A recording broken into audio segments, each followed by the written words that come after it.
एस्पार college जंग mathematics department और मेरा नाम है मोहम्मद इमरान।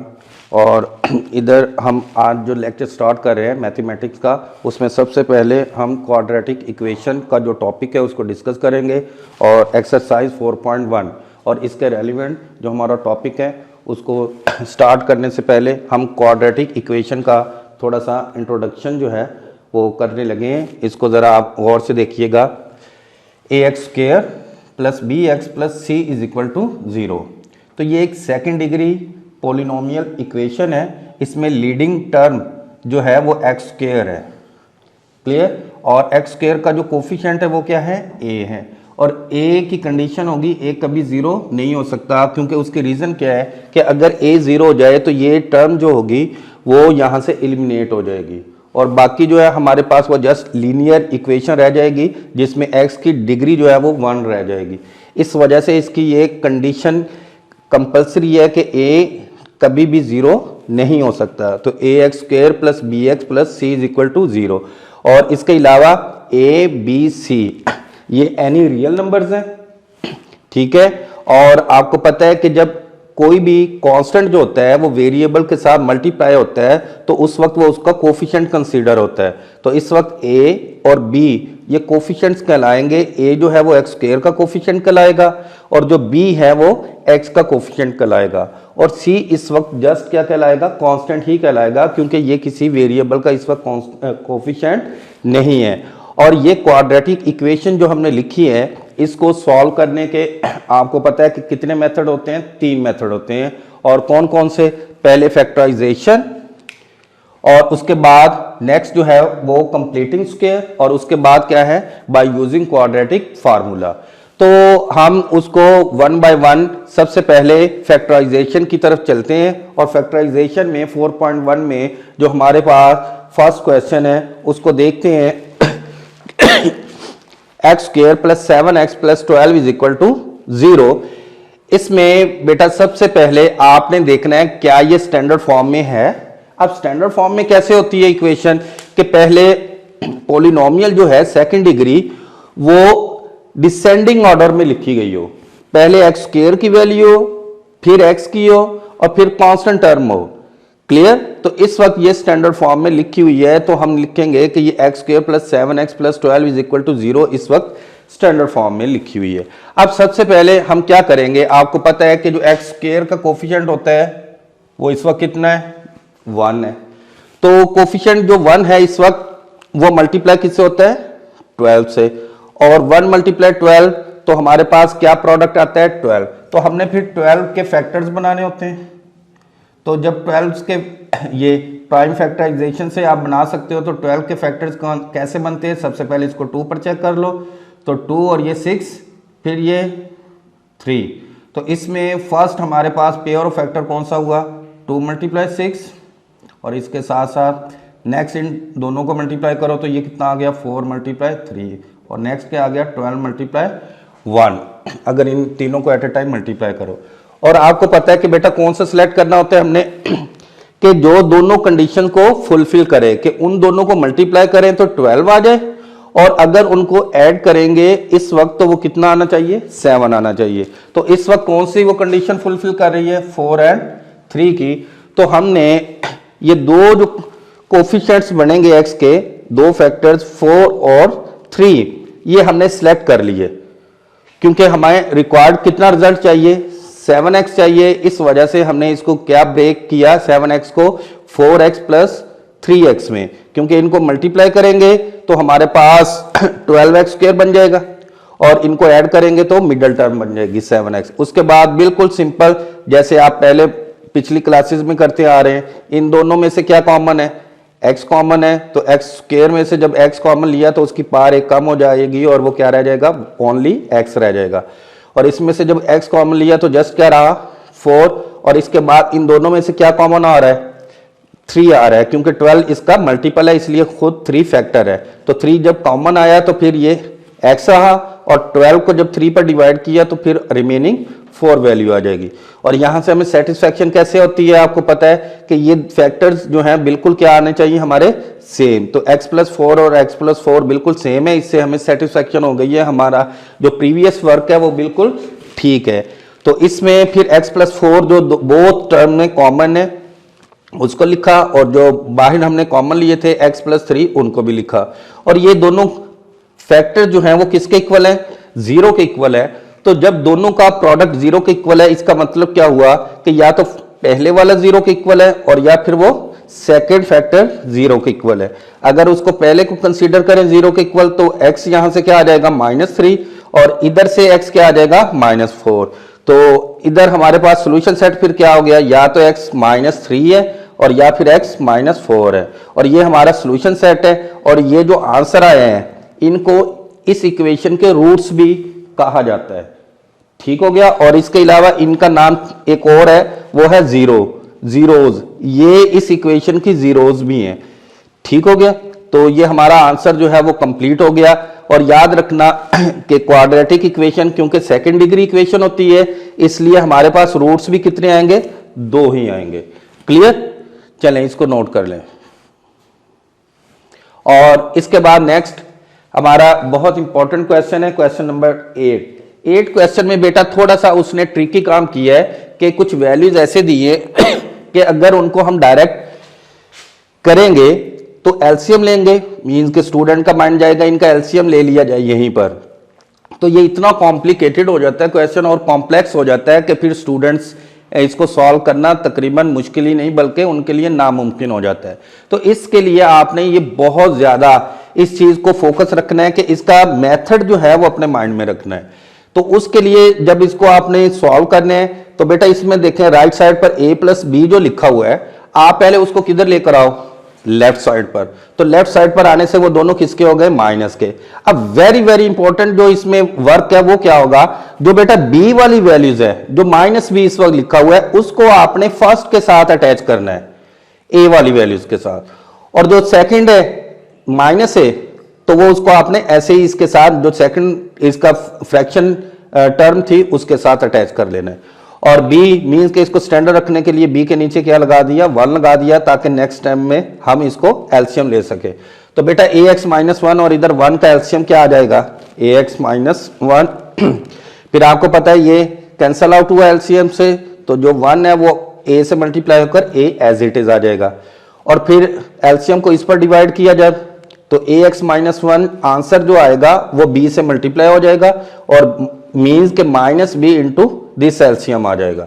और यही प्रोसेस आपने इनके साथ करना है। इन दोनों का एलसीएम क्या आ गया, bx -1, और जब इसको डिवाइड किया तो रिजल्ट कितना आया, 1, मींस के 1 × b as it is b। और इसके बाद ये bx -1 जो एलसीएम है वो एज इट इज a से क्या हो जाएगा, मल्टीप्लाई। और इसको नेक्स्ट जब -b को अप्लाई करेंगे नेक्स्ट टाइम में बेटा, तो ये क्या आ जाएगा, ये -b × ax जो होगा वो क्या आ जाएगा, -abx हो जाएगा। और फिर -b जब मल्टीप्लाई -1 से होगा तो वो +b जनरेट कर देगा, क्योंकि आपको पता है कि -b और ये -1 तो माइनस माइनस क्या हो जाते हैं, प्लस हो जाते हैं, इसलिए वो +b आ जाएगा। और इसी तरह इधर देखो तो -a को जब अंदर मल्टीप्लाई करेंगे तो ये -abx और माइनस माइनस फिर प्लस और a × 1 a आ गया। और इसके बाद अगर आप गौर से देखें बेटा इसको तो ये बिल्कुल सेम आई है। एक्चुअली हमने ये वर्क किया ही ऐसे था कि यहां पर वैल्यूज हमारे पास क्या आ जाए, बिल्कुल सेम आ जाए, इसीलिए हमने इसको अटैच फर्स्ट के साथ किया था और ए को सेकंड वाली के साथ अटैच किया था।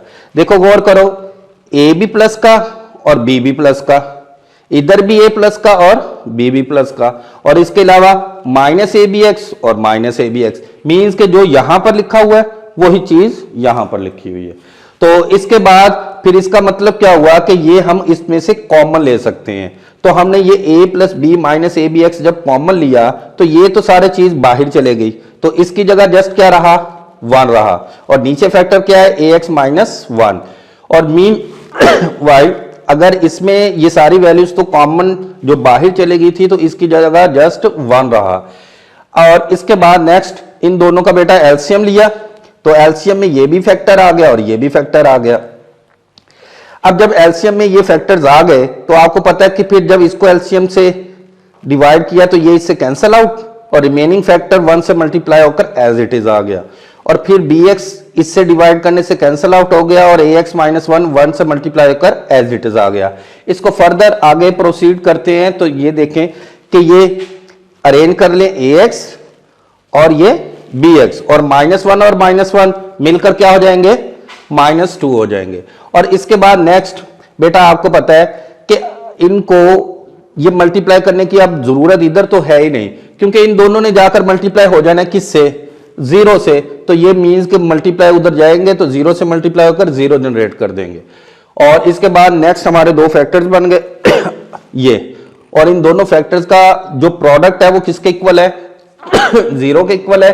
तो वही चीज कि या तो फर्स्ट फैक्टर 0 है, और अगर फर्स्ट फैक्टर 0 है तो फिर हम लिख सकते हैं a plus b minus a b x is equal to 0, और या फिर कौन सा फैक्टर 0 है, ये सेकंड फैक्टर, ये 0 है। और इसके केसेस बनाने के लिए अगर हम कहें कि a plus b minus a b x किसके इक्वल है, 0 के इक्वल, तो हमने किसको सब्जेक्ट बनाना होता है, x को सब्जेक्ट बनाना होता है। तो हम पहले इस वैल्यू को राइट साइड पर ले जाते हैं, तो माइनस ए बी एक्स उधर जाकर क्या हो जाएगा, प्लस का ए बी एक्स हो जाएगा, और फिर ए बी क्योंकि x से मल्टीप्लाई हो रहा है उसको लेफ्ट साइड पर भेजेंगे तो वो a प्लस बी से डिवाइड हो जाएगा, और हमारा अब सब्जेक्ट कौन बन गया, x, मींस के x का आंसर निकालना है, तो x का आंसर कितना आ गया, a plus B over A B आ गया। और जो इसका सेकंड फैक्टर था उसको अगर 0 के इक्वल रखते हैं तो इन दोनों में से बेटा देखो ax प्लस बी एक्स में x कॉमन, और -2 उधर जाकर क्या हो जाएगा, +2 हो जाएगा। और हमारा क्योंकि टारगेट x है तो टारगेट x को कंप्लीट करने के लिए a प्लस बी उससे मल्टीप्लाई जो हो रहा है वो 2 से जाकर डिवाइड हो जाएगा, तो x इज इक्वल टू क्या आ गया, 2 ओवर a प्लस बी। तो यहां पर x के दो आंसर आ गए, मींस के उसको जब सॉल्यूशन सेट में लिख दिया तो क्या आ गया, a plus B over A b, और क्या आ गया, 2 ओवर a प्लस बी। तो ये हमारा सॉल्यूशन सेट आ गया, या इस इक्वेशन के क्या आ गए, दो रूट्स आ गए। क्लियर जी। नेक्स्ट हमारा क्वेश्चन जो है वो है solve by using completing square method. तो उसमें क्वेश्चन नंबर 12 को हम डिस्कस करते हैं। तो क्वेश्चन नंबर 12 है हमारे पास क्या, x square minus 3x minus 648 is equal to 0। इसके सोल्यूशन को देखो जरा गौर से। तो सबसे पहले बेटा देख लो ये स्टैंडर्ड फॉर्म में है ना कि पहले एक्स स्क्वायर की वैल्यू है, फिर एक्स की वैल्यू है, फिर कांस्टेंट टर्म है। तो जब ये स्टैंडर्ड फॉर्म में है तो उसके बाद सबसे पहला काम आप क्या करते हो कि कांस्टेंट टर्म को आप राइट साइड पर ले जाते हो। तो वो इधर -648 था और उधर जाकर वो प्लस का हो गया 648। अब इसके बाद नेक्स्ट हमारा टारगेट क्या होता है कि हमने कंप्लीट स्क्वायर करना होता है। तो कंप्लीट स्क्वायर करने का जो मेथड है वो जरा गौर से देख लो। हमारे पास ये एक्स स्क्वायर, ये एक्स स्क्वायर किसका स्क्वायर है, ये एक्स का स्क्वायर हो गया। क्लियर। अब इसके बाद नेक्स्ट यहां पर जो भी साइन है उसको एज इट इज यूज करना है। अब यहां माइनस है तो मैंने माइनस लिखी। क्लियर। और माइनस लिखने के बाद ये आपने अपने पास से 2 फार्मूले का लिखने के लिए आपने क्या किया, इस जो 3 था इसको 2 से मल्टीप्लाई भी कर दिया और बैलेंस रखने के लिए 2 से डिवाइड भी कर दिया ताकि वो बैलेंस रहे। क्लियर। अब क्या हुआ कि इसमें ये क्लियर हो गया कि ये हमारे पास ए स्क्वायर है यानी कि एक्स स्क्वायर है, फर्स्ट वैल्यू स्क्वायर है, और -2 और ये फर्स्ट वैल्यू और ये सेकंड वैल्यू। तो अब यहां से क्लियर हो गया कि हमारे पास जो सेकंड वैल्यू है वो कितनी है, 3/2। तो आपको पता है कि अब हमारे कंप्लीट स्क्वायर होने में जस्ट 3/2 का स्क्वायर इसमें मजीद चाहिए। तो उस चीज को पूरा करने के लिए हमने ऐड कर दिया 3/2 का स्क्वायर ऑन बोथ साइड। तो क्या वैल्यू बन जाएगी, एक्स स्क्वायर -2 और ये 3/2 और ये x, और जो ऐड किया प्लस 3/2 उसको लिखा, और बैलेंस रखने के लिए राइट साइड पर भी प्लस 3/2 का होल स्क्वायर लिख दिया। अब नेक्स्ट क्या हो जाएगा, ये बिल्कुल कंप्लीट फॉर्म बन चुकी है। First value square, second value square और -2 फर्स्ट इंटू सेकंड, मीन्स के एक्स स्क्वायर -2 और ये क्या है 3/2 और ये 7x और प्लस सेकंड वैल्यू का स्क्वायर।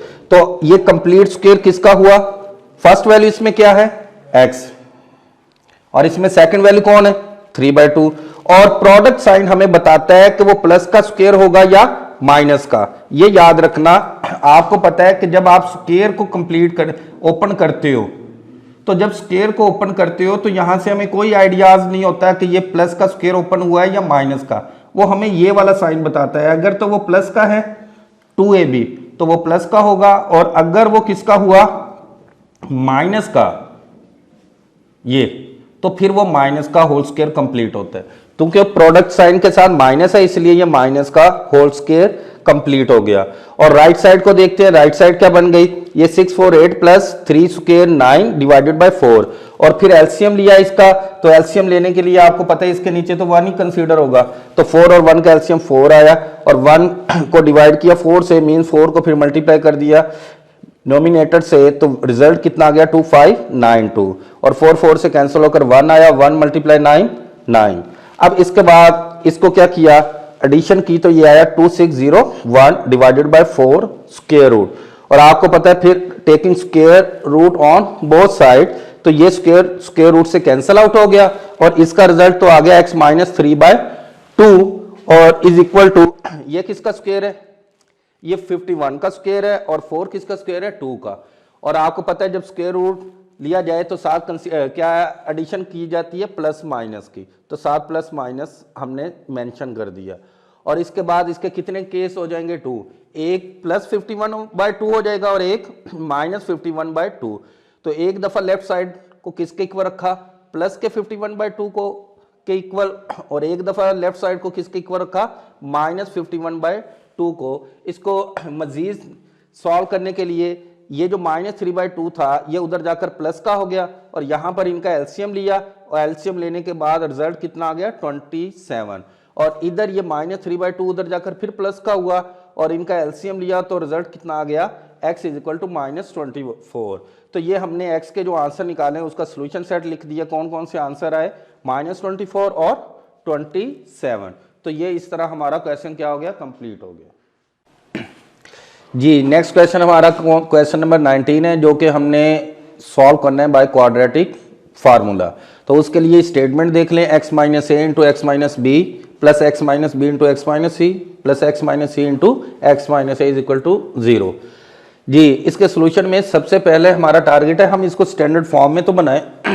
तो स्टैंडर्ड फॉर्म के लिए इसको मल्टीप्लाई किया हमने, x को पहले x के साथ, फिर x को हमने किससे किया माइनस बी से, फिर माइनस ए को x से किया, और फिर माइनस ए को माइनस बी से किया, तो वो प्लस ए बी बन गया। सेम प्रोसेस इधर किया तो ये एक्स स्क्वायर बना, और next minus C X, next minus B X, और नेक्स्ट प्लस बी सी, और बिल्कुल next X square minus A X minus C X and plus A C is equal to 0।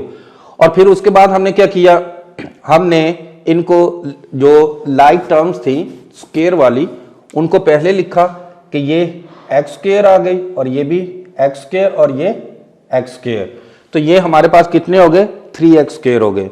इसके अलावा ये माइनस ए एक्स ये वाला, और इसके बाद माइनस ए एक्स ये वाला, तो ये माइनस ए एक्स कितने हो गए माइनस 2ax हो गए। और इसके बाद माइनस बी एक्स, और ये भी माइनस बी एक्स है, तो ये हमारे पास क्या हो गया, एक तो ये हो गया माइनस बी एक्स, और एक ये माइनस बी एक्स, तो ये कितने हो गए माइनस 2bx। और इसी तरह नेक्स्ट जो है माइनस सी एक्स है हमारे पास, और ये भी माइनस सी एक्स है, तो ये हमारे पास कितने हो गए माइनस 2cx। और इसके अलावा कांस्टेंट टर्म क्या है, ये ए बी, बी सी और ए सी, या सी ए लिख दो या ए सी लिख दो, कोई प्रॉब्लम नहीं है, तो वो सी ए। तो ये तीन हमारे पास कांस्टेंट टर्म है। इनको कांस्टेंट क्यों कह रहा हूं मैं, क्योंकि इनके साथ वेरिएबल नहीं है, इसलिए ये कांस्टेंट्स है। इसके बाद नेक्स्ट हमने 3x स्क्वायर को एज इट इज लिखा। इनमें क्या कॉमन था, माइनस 2 भी कॉमन था और x भी कॉमन था। तो x को पहले स्टैंडर्ड लिखने के लिए हमने x वेरिएबल था इसलिए उसको किस साइड पर लिख दिया, राइट साइड पर लिख दिया, और कॉमन भी ले लिया। तो इनटू क्या आ गया a b और c, और प्लस के क्यों आए, क्योंकि हमने -2 क्या लिया, कॉमन ले लिया, और ये फिर हमने कांस्टेंट लिख लिए।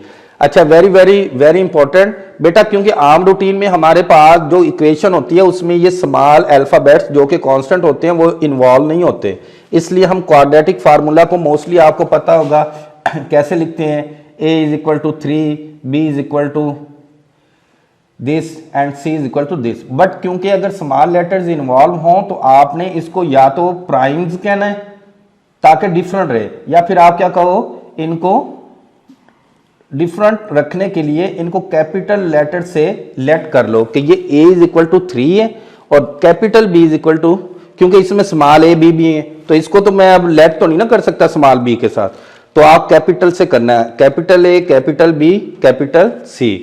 और फिर यूजिंग फार्मूला, क्योंकि उसी के मुताबिक फिर मैंने अब क्वाड्रेटिक फार्मूला में भी जो वैल्यूज यूज की हैं वो कैपिटल लेटर्स में की हैं, तो इसके मुताबिक जब हम इसमें वैल्यूज पुट करेंगे minus b plus minus b square minus 4ac over 2ma, तो आपको पता है माइनस एज इट इज, और ये b की वैल्यू यहां एडजस्ट की प्लस माइनस, फिर b की वैल्यू का क्या लिया स्क्वायर, और फिर -4 और a की वैल्यू 3 है और c जो कांस्टेंट है वो ये है, और इज इक्वल टू 2a में 2 और ये 3a की वैल्यू आ गई।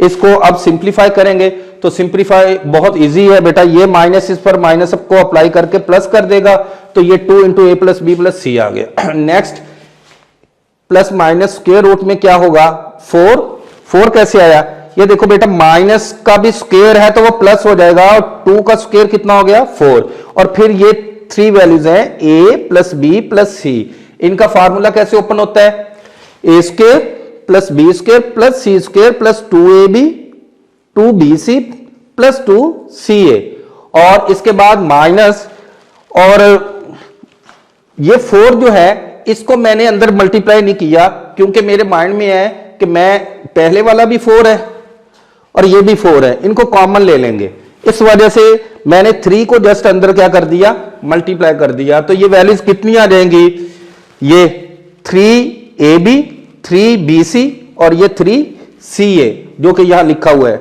3ab 3bc और 3ca।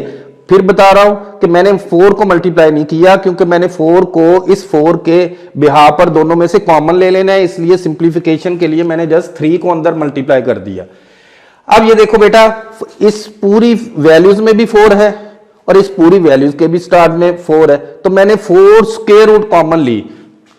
अब 4 क्योंकि स्क्वायर रूट के अंदर है इसलिए वो बाहर आकर जस्ट 2 रह जाएगा, क्लियर, तो ये 2 मैंने इसलिए लिखा है और अंदर से वो 4 ही मैंने कॉमन लिया है, तो इसके बाद जो रिमेनिंग वैल्यूज हैं वो एज इट इज आ गई, A square B square plus 2ab plus 2bc plus 2ca, और 4 तो चला गया कॉमन बाहर, और माइनस अंदर अप्लाई करोगे तो ये तीनों वैल्यूज किसकी हो जाएंगी माइनस की हो जाएंगी।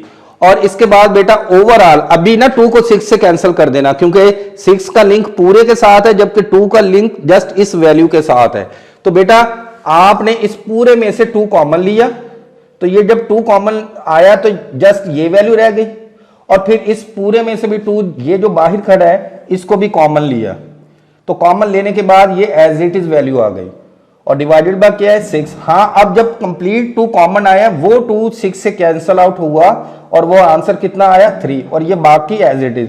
अब आगे इसको नेक्स्ट को सॉल्व करने की जरूरत नहीं है क्योंकि अब ये मजीद फर्दर सिंप्लीफाई नहीं होगा, तो बस ये इसका आंसर है।